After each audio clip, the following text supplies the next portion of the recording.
Mas madali nga namang i-take yung natural calamity kaysa man-made calamity. Yung problemang hindi mo talaga maiwasan. Kahit iwasan mo, nandyan yan eh. Dumarating yan eh. At hindi yung problemang hindi iniwasan. Yun bang problema na gawa ng tao? Yun bang problema na po pwedeng wala naman dapat at hindi maranasan ng pamilya? Kung ang bawat miyembro nito ay magpapakatino lang. Naisip ko nga, base sa aking mga nakakausap madalas sa counseling, kapag may mga nagko-confide sa akin, may mga malalaking problema, iba yung nakikita kong mukha ng mga may sakit, ng mga halimbawa na sunugan, ng mga halimbawa na nagkakaproblema sa trabaho, sa negosyo. Iba yung nakikita kong mukha nila. Yes, malungkot. Yes, stress. Pero para bang manageable pa. Kumpara sa stress, sa sadness ng mga niloko ng asawa, ng mga may pasaway na anak, sinasagot sila ng kanilang anak, ng mga may walang utang na loob na kapatid o kaya anak. Iba yung sadness, iba yung stress sa kanilang mga mukha, sa kanilang mga mata. Para bang pinagtakluban ng langit at lupa talaga. Iba naman talaga yung problema na ibibigay ng ating pamilya. Permis kong sinasabi sa aking mga kapatid bilang kanilang panganay, basta magmahalan tayo, puro kami lalaki. Basta wag ka kagawa ng problema. Yun lang, ayos na. Yun lang, malaking bagay na. You see, brothers and sisters, di ba? Madalas kapag nakakabasa tayo ng kaharian o sa kasaysayan o kaya ng kaharian sa mga napapanood lang, malaking bagay yung hindi makapasok sa periphery, sa kaharian, sa kingdom, yung kalaban. Talagang gagawin ng lahat para ma-defend yung mga lagusan. Kasi kapag nakapasok ang kalaban, ay matindi. Yun ang simula ng pagbagsak ng kaharian. Kaya gagawin ng lahat, wag lang makapasok ang kalaban. Delikado yan.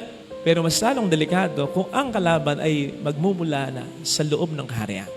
Kung ang makakalaban ay kapwa sundalo, kapwa kawal, kung ang makakalaban, makakaaway ay miyembro ng pamilya, member of the kingdom, sa pamilya, naku, mas lalo na. Hanggat hindi nahaayos yung conflict na yan within the kingdom, abay kahit matitibay yung mga bakod na yan, unti-unti, babagsak yan. Sapagkat internally, nangyayari yung problema. At mas matindi yan. Hindi ba, yan ang minsan nasabi ng ating Panginoon sa Lucas 11:17. Babagsak ang bawat kaharian kapag ang mga mamayan ay naglalaban-laban. Babagsak ang isang sambahayan kapag ang mga miyembro ay nag-aaway-away. Tandaan po natin mga kapatid, ang ating mga komunidad, sa mga madre, ang ating komunidad, sa pamilya, ang ating mga pamilya, ating kaharian. Kailangan pagtibayin natin yan. Ang tahanan, ang siyang ating takbuhan, place of refuge natin yan. Yan ang ating kaharian. So, dapat pagtibayin natin yan. Hindi ko sinasabing tibayan ng mga pintuan. Siyempre, enough security will be good. Mga bakod, pataasan, ang mga bahay, dapat well-secured. Tama yan. Pero ang sinasabi ko ay, have God as a center of your relationship. Laging magdasal, laging yung simba at sumunod lagi sa Diyos. Maliwanag ang sinasabi ng Salmo 127, maliban na ang Diyos ang siyang nagtayo ng bahay. Ang tinayong bahay ay walang tibay.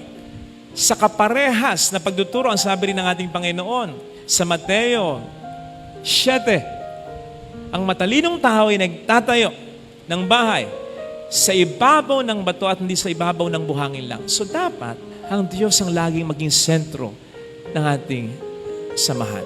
So kung ating tahanan ang siyang ating magiging munting simbahan, ang siyang magiging mga munting kaharian ng Diyos sa ating buhay, dapat pagtibayin natin yan sa pamamagitan ng pagsampalataya sa Panginoon at ng matibay na relasyon sa Kanya. Kaalinsabay nito, yung pagmamahalan sa bawat pamilya, yung unawaan, yung patawaran, yung ginagawa o yung ginawa ni Pope Leo the Great, yung maging daan ng pagkakaisa sa bawat pamayanan, lalong-lalo na nga sa ating tahanan. Iyan ang siyang magpapatibay. Yan ang siyang mas magpapakinang ng mga bilang ilaw ng tahanan. Yan ang mas magpapatibay ng mga mister o mga husband or mga ama bilang haligi ng tahanan. Yun ang magpapatibay sa bawat tahanan. Meron akong nabasa kanina lang sa FB. Ang sabi ay ganito, ipaparephrase ko na lang yung iba. Sabi ganito, be with someone you can call home.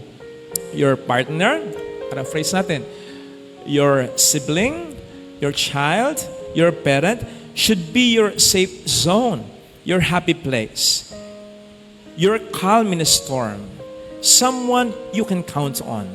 Life could be tough and chaotic sometimes.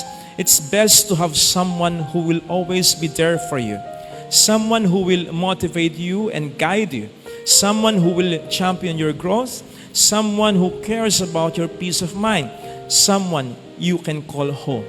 Sapagkat para saan pa sasabihing home, tahanan, ang bahay na ating tinutuluyan, kung hindi ka naman dito tatahan, kung ito'y magiging lugar para tayo umiyak lang. Kaya nga sinabing tahanan, ito'y lugar na dapat tayo ay tumatahan. Ito sanang hilingin nating biyaya sa ating banal na pagdiriwang. Kung lahat ng miyembro ng pamilya mo responsible, ganda nun. Kung pareho kayo ng pangarap ng asawa mo para sa mga anak ninyo, at dahil dito, mas malaki man ang sweldo mo sa kanya, at least nagsisikap siya para maabot ninyong pareho, teamwork, ang pangarap ninyo para sa inyong pamilya. Yung wala siyang bisyo, yung hindi siya magna number 2, yung walang magiging mga balakid sa pagkasama ninyo. Ganda nun. Kung ang lahat ng mga anak mo nagsisikap talagang mag-aral, kung hindi mo na masyadong bumabarkada, at kapag nakapagtapos ay tutulong sa'yo, sa mga kapatid nito. At kung magpamilya man ay hindi naaasa sa'yo, hindi man makapagbigay, hindi na lang kukuha mula sa'yo. Kung nandun ang suportahan ng mga magkakapatid, ng mga anak mo, napakalayo na sana ng narating ng pamilya ninyo. Sabi ko kanina, after 500 years of Christianity, is this the quality of life that we expect and that we deserve? After 500 years, kamusta naman yung million years mo ng paghihintay, ng pagiging responsible ng iyong mga mahal sa buhay, upang tumulong sana, upang magbago sana, upang mag-ambag sana, kahit kaunti lang. Tagal na, di ba? Hanggang ngayon wala pa. Sakit sa bangs. Kasi hindi yan yung in-expect mo. By this age, by this time, ito na yung pangarap mo. Dapat ito na yung narating ng pamilya ninyo. Ba't wala pa? Kasi may setback. May hindi sumuporta. May hindi gumawa ng responsibility niya. At hindi mo deserve ang buhay na ito sapagkat sa dinami-dami ng ginawa mo at sinakripisyo mo. Kung ganun din ang ginawa niya at sinakripisyo niya, ang taas na ng narating ng inyong pamilya.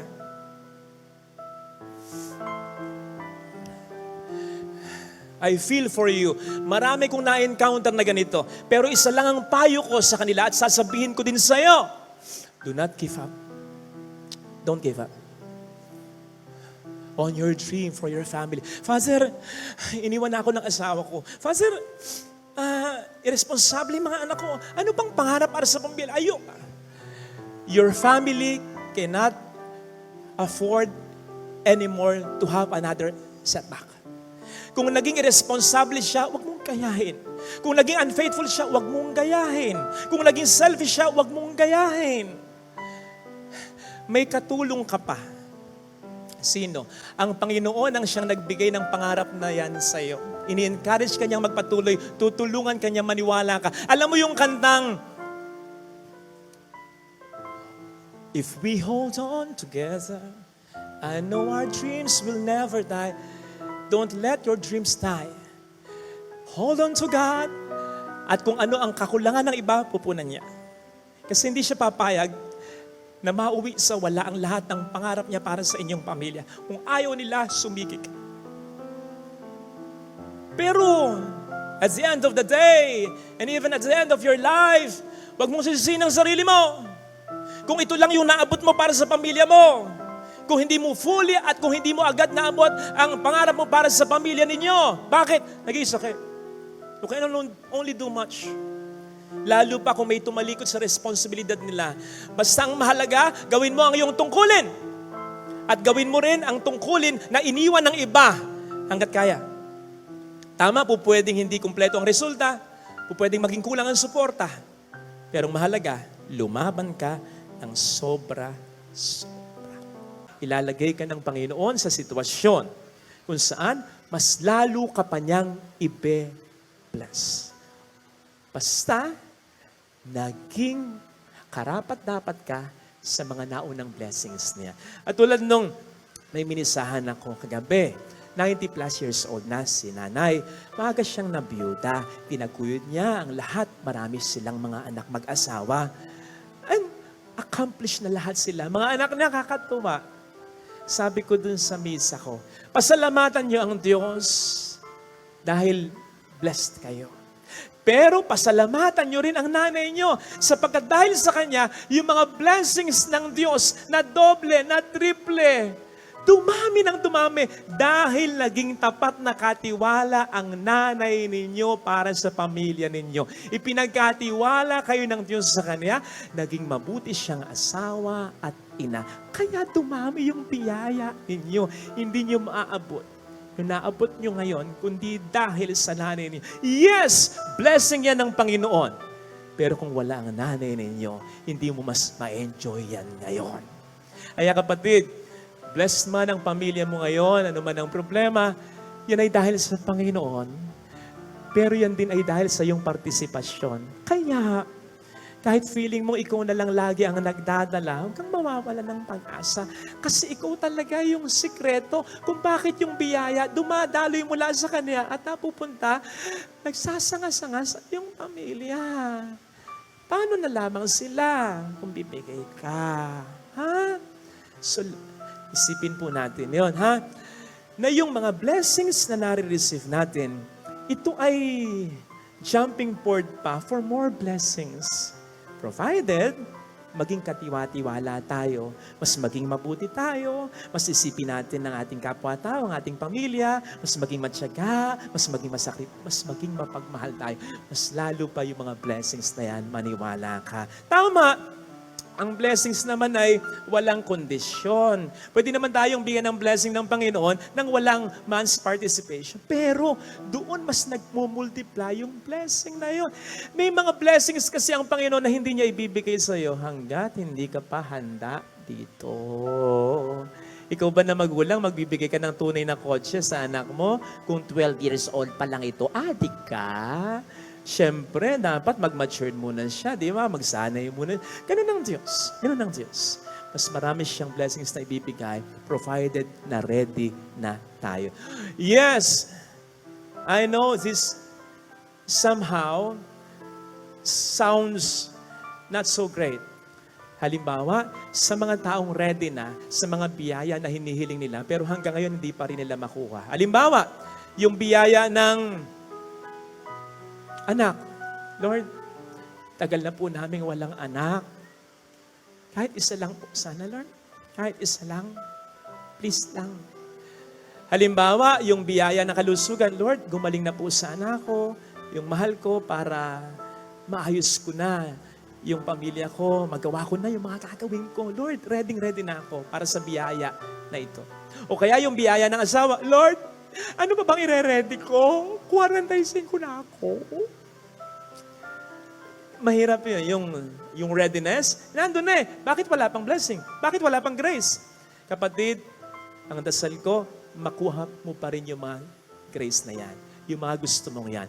Pero hindi man, tandaan mo, ang mga blessings ay hindi lang mga yan. Tandaan mo, ang Diyos din ay madiskarte, maparaan sa mga blessings na sa atin ay Kanyang inilalaan. Hindi ka man niya mapagbigyan sa isa o dalawang blessing, babawi siya sa ibang mga blessings.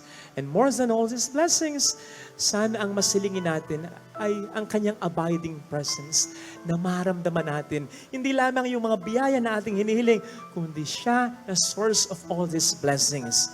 At mangyayari yon kung kahit wala tayong hihilingin, magdarasal at magsisimba pa rin.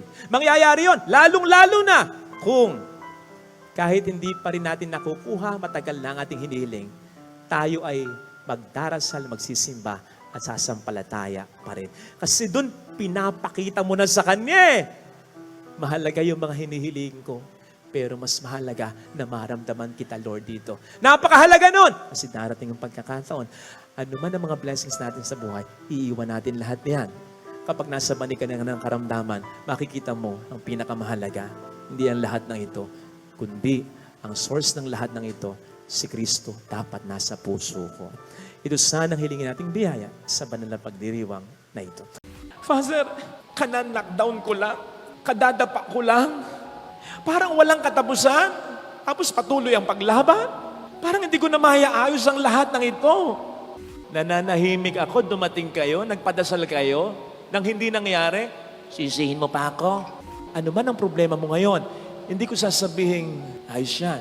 Pero sasabihin ko sa iyo, nasa maganda kang okasyon para magbilagro at maghimala sa buhay mo ngayon ang Panginoon.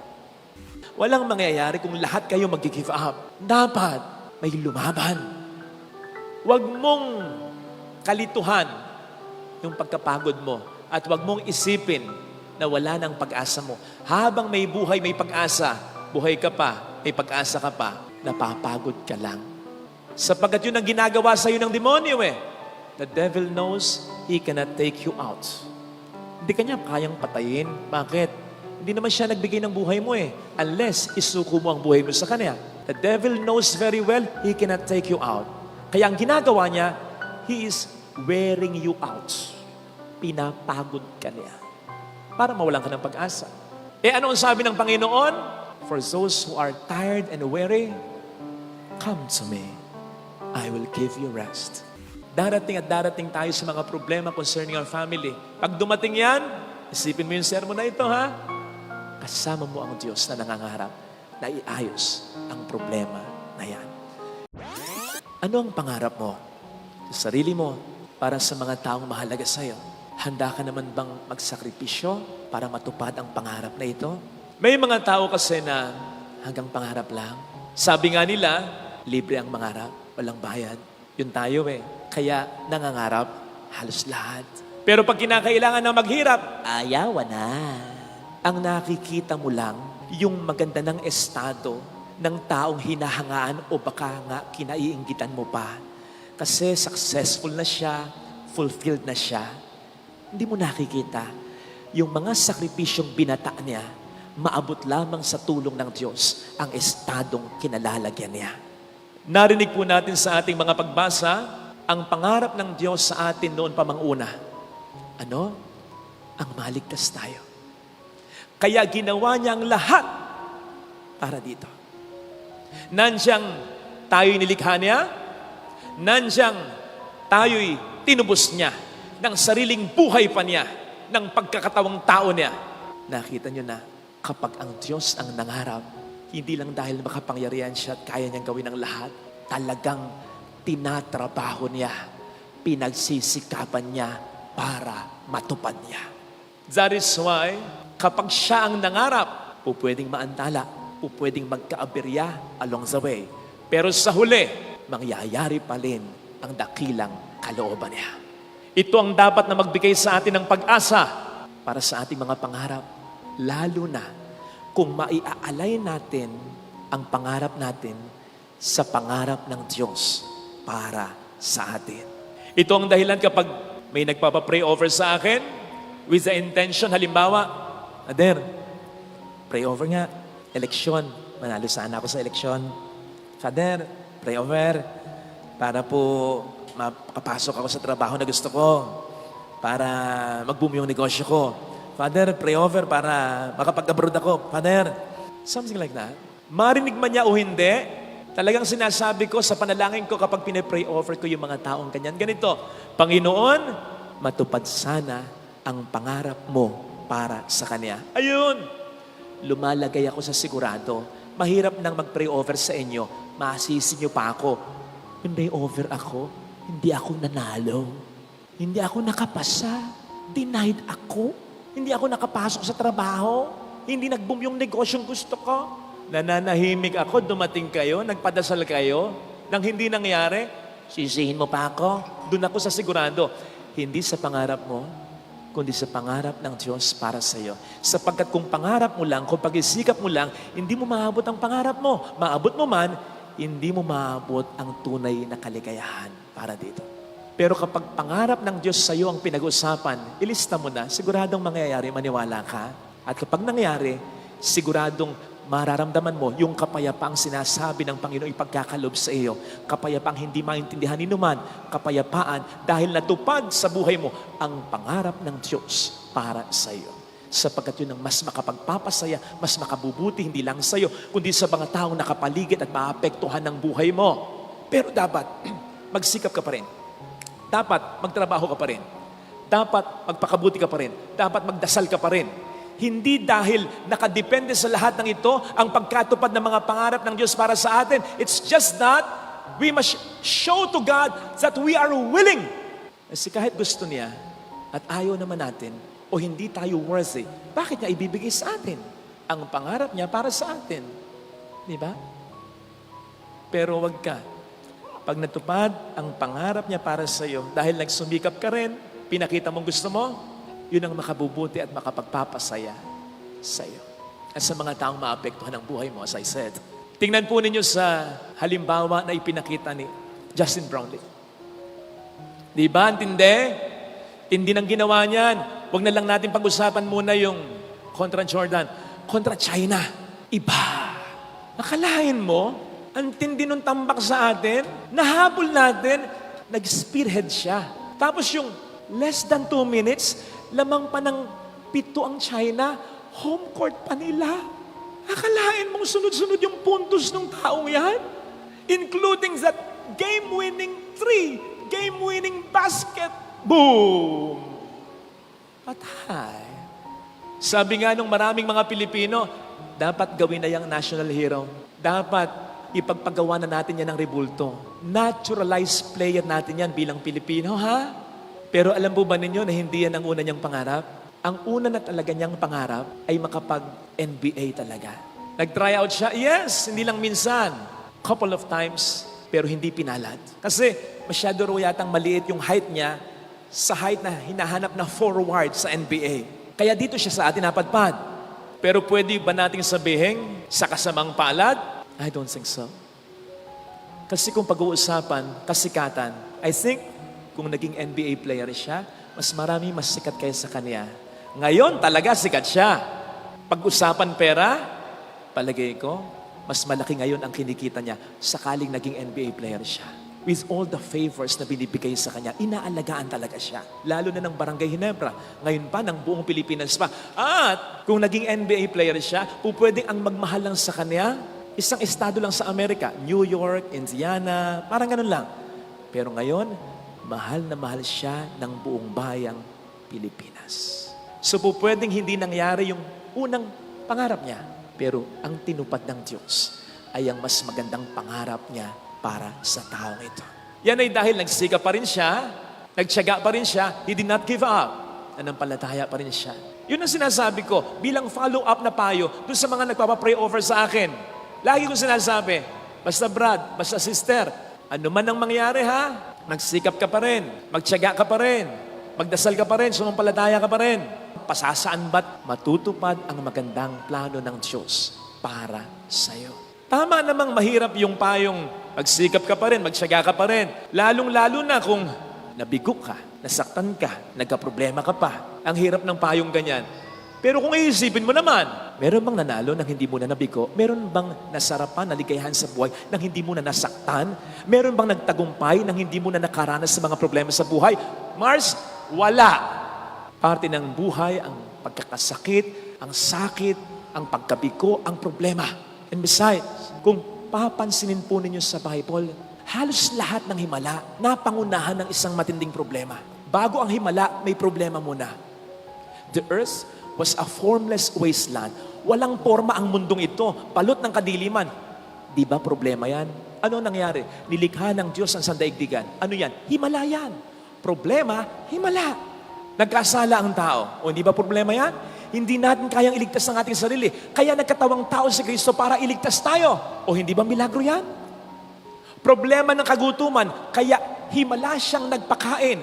Problema ng pang-aalipin ng diablo, kaya himala niyang pinagtabuyan ang mga diablo, ang mga demonyo. Himala na kakalingan dahil may problema ng karamdaman. Problema ng pag-aalburuto ng dagat, kaya may himala ng pagkakalma ng dagat. O hindi ba't problema na namatay siya, pinatay siya? Ano nangyari? Ang himala ng muling pagkabuhay niya. Bawat himala, napapangunahan muna ng problema.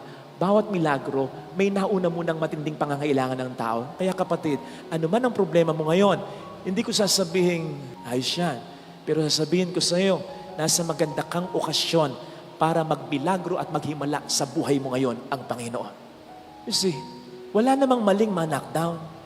Sabi ko nga, parte ng buhay yan. Ang mali, manatili kang down.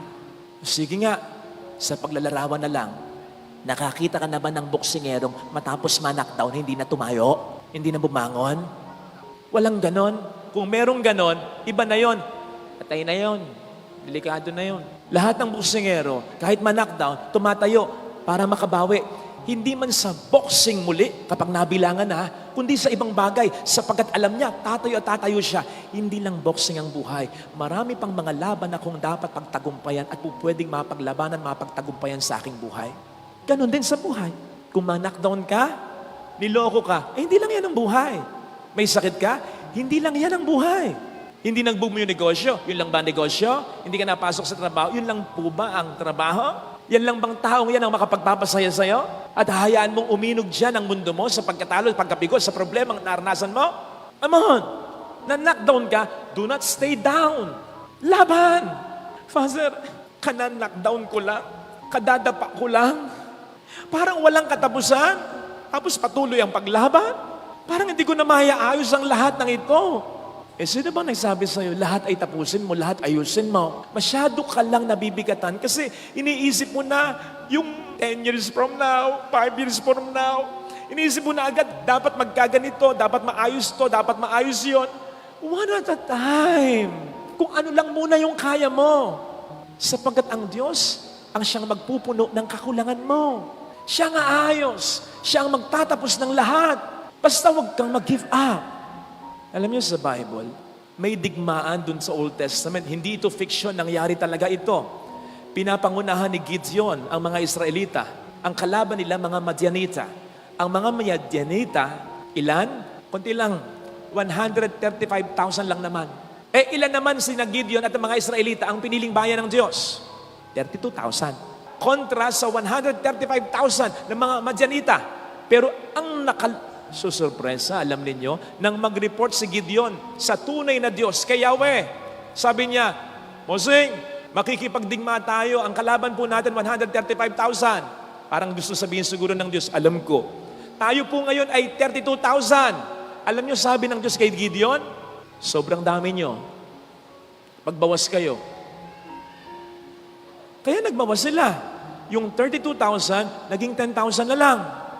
Nag-report si Gideon sa Diyos, Lord, we only have 10,000. Alam niyo, sabi ng Diyos, marami pa rin yan. Magbawas kayo. Palagay ko, hindi na nagbawas si Gideon. Usang nabawasan na lang eh. Ako man yun. Laban natin, 135,000, tayo 10,000 lang. Bahala kayo dyan. Kaya yung 10,000 naging 300 na lang. Nang sabihin ni Gideon sa Diyos, Lord God, we only have 300 men. Alam niyo sabi ng Diyos, very good. Very good. Siguro iniisip ni Gideon, bibigyan ako ng missile nito, bibigyan kami ng mga rockets nito, bibigyan kami ng mga tangke nito. Kapatid, wala pa noon kang mangarap ng ganyan. Kaya ano ang binigay na kasangkapan sa kanilang pangdigma? Ay nako, eto, torches, jars, trumpets. Kung ikaw yung kasama ni Gideon, 300 lang kayo kontra 135,000, yan ang gamit nyo. Anong isipin mo? Ano tayo magpa-party? Pang night party, pang beach party, yung mga gamit na yan eh. But as I said, Hindi fiction yan. Nanalo sila na 300 men. Alam niyo ang dahilan ng Diyos, nasa Bible, kung bakit ganun lang ang number nila at ganun lang din ang gamit nila. Ayokong pag nanalo kayo, isipin ninyo dahil sa inyo. Gusto ko pag nanalo kayo, ang lagi niyong isipin, ako ang nagpanalo sa inyo. Kasi gustong iparamdam ng Diyos ni Yahweh kay Gideon at sa mga Israelita yung pinaramdam at sinabi niya kay King Josaphat sa 2 Chronicles 20:15. Do not be afraid of your vast enemies, for the battle is not yours, it is mine. Huwag kayong matakot sa dami ng kalaban ninyo, sapagkat ang laban na ito ay hindi nyo laban, ito ay laban ko. Kaya wag mong isipin, paano mo maayos? Paano mo matatapos? Bahala ang Diyos. Basta, gawa ka ng karampatang pagkilos. Do not give up. Magsikap ka pa rin kung ano lang yung kaya mo. Ano ang laban mo ngayon? Laban ng kalusugan mo? Gusto mong gumaling? Sa palagay mo, ayaw kang gumaling ng Diyos? Meron bang magulang na nakatitiis sa anak na naghihirap? Na ayaw gumaling ang anak? Sige nga. Gusto mong magkasundo muli kayong mag-asawa? Okay? Meron bang Diyos na ayaw magkasundo ang mag-asawa? Siya ang nagpag-isa sa inyong dalawa? Gusto mo na magbuo ang pamilya mo? Siyempre, mas lalong gusto ng Diyos. Gusto mong masolve ang problema mo, makapagbago ka ng buhay, magbago yung mahal mo, mas lalong gusto ng Diyos. Kaya kung yan ay iniisip mong laban mo, ang isipin mo, mas laban ng Diyos ito. Kaya hindi imposible ang himala at milagro. Ang hindi mo kayang gawin, ang Diyos ang gagawa para sa iyo. Do not give up. Nang in-interview si Coach Tim Cone, maliwanag ang sabi niya, hindi siya makapaniwala. Naging very honest siya. Last 2 minutes daw, nag-give up na siya. Totoo, nag-give up na siya. Hindi lang niya sinabi sa mga players niya. Sa loob-loob daw niya, hindi pwedeng manalo kami. Sigurado to, olas to, talo to. Tanggap na niya. Sabi nga niya, dagdag pa niya, akala ko, sa pelikula lang nangyayari ito. Nangyayari. Boom! Boom! Kaboom! Panalo! Eto ngayon ang itatanong ko sa inyo. Di ba sabi ko, do not give up para may himalang maganap? Nag-give up bakit may himala pa rin naganap? Sagot, siya mismo ang nagsabi, nag-give up ako, pero hindi ang mga players ko. Kaya may nangyaring milagro. Kapatid, si Coach Tim Cone lang naman ang winningest, pinakamaraming naipanalong kampyonatong coach sa kasaysayan ng PBA, nag-give up. Darating ang pagkakataon sa buhay mo, sa dinami-dami ng problema ng pamilya ninyo, yung pinakamatalinong kilala mo sa pamilya, pinaka-may say sa pamilya, pinakamayaman, pinakamakapangyarihan, baka siyang magsabi, ayoko na, give up na, wala na tayong magagawa. Pag ganon, do not give up. Para may mangyari pa ring milagro, may himala pa ring maganap. Walang mangyayari kung lahat kayo mag-give up. Dapat may lumaban. Huwag mong kalituhan yung pagkapagod mo at huwag mong isipin na wala ng pag-asa mo. Habang may buhay, may pag-asa, buhay ka pa, may pag-asa ka pa, napapagod ka lang. Sapagkat yun ang ginagawa sa iyo ng demonyo The devil knows he cannot take you out. Hindi ka niya kayang patayin. Bakit? Hindi naman siya nagbigay ng buhay mo unless isuko mo ang buhay mo sa kanya. The devil knows very well he cannot take you out. Kaya ang ginagawa niya, he is wearing you out. Pinapagod ka niya. Para mawalan ka ng pag-asa. Ano ang sabi ng Panginoon? For those who are tired and weary, come to me. I will give you rest. Alam ng Panginoon mapapagod ka. Alam niya. Kaya yung demonyo, inuunahan na niya. Pag napagod ka, huwag kang lalapit sa demonyo. Mas lalo kang mawawala ng pag-asa, diskarte sa buhay. Lumapit ka sa akin. Bibigyan kita ng kapahinga sapagkat maginhawang dalhin ang aking pasanin. Father, teka. Sabi mo, bibigyan niya ako ng pahinga. Bakit bibigyan niya pa rin ako ng pasanin? Ganito. Ang pasaning ibibigay niya ay mas kaya mo sapagkat kasama na siya sa pagbubuhat nito. Alam po ninyo yung pamatok na nilalagay dito sa batok ng isang animal, halimbawa baka o kalabaw o asno, nasanay tayo dito sa Pilipinas na isa lang nakalagay, di ba? Isang hayop lang, nakalagay isang pamatok lang. Sa mga Israelita, si Jesus ay isang Hudyo. Dalawa yan. 2 animals yung nagdadala. So magkahugpong na 2 pamatok. So in essence, sinasabi ng Panginoon, ito ang pamatok na ibibigay ko sa iyo. Karpintero ko, ako ang gumawa nito. Isang batok sa batok mo, isang pamatok, yung isang pamatok sa akin. At dahil mas malakas, mas makapangyarihan ako sa iyo, ako ang mas magdadala ng problemang ito. Basta, lumakad ka para madala kita sa pangarap ko para sa iyo. Yun lang. Yun lang hinihingi sa atin ng Diyos. Do not give up. Huwag kang mawawalan ng pag-asa. Lagi kong sinasabi, hindi ka buhay ngayon kung wala nang magandang balakin para sa iyo ang Panginoon. Lalong-lalo na when it concerns your family. Sa mga nagpapapray over, manalo sa eleksyon. Sa mga nagpapapray over, magka-asawa pa kahit may edad na. Sa mga nagpapapray over na magkapera. Sa mga nagpapapray over na sana matanggap sa ganitong gustong trabaho, mag-boom yung negosyo. Medyo hindi pa ako sigurado eh. Kaya yun ang sinasabi ko, matupad nawa ng Diyos ang maganda niyang pangarap para sa iyo. Hindi ko sigurado na yung pangarap mong negosyo, pangarap mong trabaho, pangarap mong manalo sa eleksyon, kung yan din ang pangarap niya para sa iyo. Pero isang bagay ang sigurado ko, pagdating sa pamilya, pagdating sa pagbabago, pagdating sa pagbabago ng mahal mo, pagdating sa pagkakasundo ng mga anak mo, pagdating sa pagnanais mong maiayos ang pamilya mo, yun, sigurado ako, pangarap niya yun para sa iyo. Eh di ba, yan ang pangarap natin lahat. Di naman ng mga material na bagay kundi ang maayos na pamilya at mga mahal sa buhay. Darating at darating tayo sa mga problema concerning our family. Pag dumating yan, isipin mo yung sermon na ito, ha? Kasama mo ang Diyos na nangangarap na iayos ang problema na yan.